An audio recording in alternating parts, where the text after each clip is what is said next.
Pred niekoľkými týždňami sme dostali súbor veľmi detailných 20 otázok od redaktora portálu Aktuality.sk pána Vagoviča, ktorých sa pýtal na veci, ktoré súvisia s kauzou Gorila. Dalo nám dosť zabrať, aby sme pripravili odpovede vo veľmi krátkom čase, ktorý pán Vagovič požadoval. A o to viac sme boli prekvapení, keď sme deň na to, ako sme mu poslali odpovede, uvideli, že pán Vagovič vystupuje na tlačovej konferencii občianskeho združenia Via Juris a na tejto tlačovej konferencii prezentuje fakty, skutočnosti, ktoré boli obsiahnuté aj v našich odpovediach. Súbežne s tým portál Aktuality.sk publikoval sériu článkov pána Vagoviča.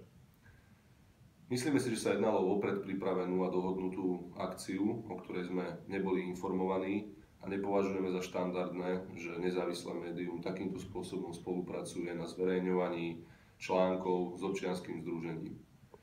Myslíme si, že je nezlučiteľné, aby nezávislé médium kooperovalo s občianskym združením, ktoré často sleduje úplne iné ciele, než by malo sledovať toto médium, a často sa jedná aj o politický aktivizmus, čo v prípade Via Juris nebýva výnimkou, že sa takýmto spôsobom správajú.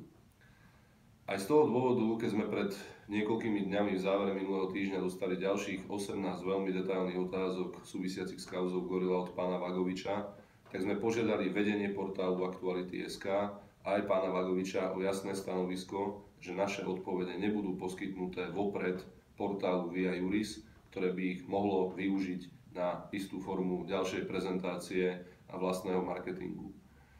Takúto záruku sme nedostali. Naopak bolo nám povedané, že vedenie Aktuality.sk si je vedomé, že pán Vagovič spolupracuje s Via Juris a že to za konflikt záujmov nepovažuje.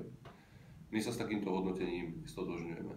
Naopak myslíme si, že novinár by nemal zároveň pracovať pre občianske združenie a nemal by svoje odpovede, ktoré sú určené verejnosti a redakcii, sprístupňovať občianskému združeniu a koordinovať s ním svoje mediálne výstupy.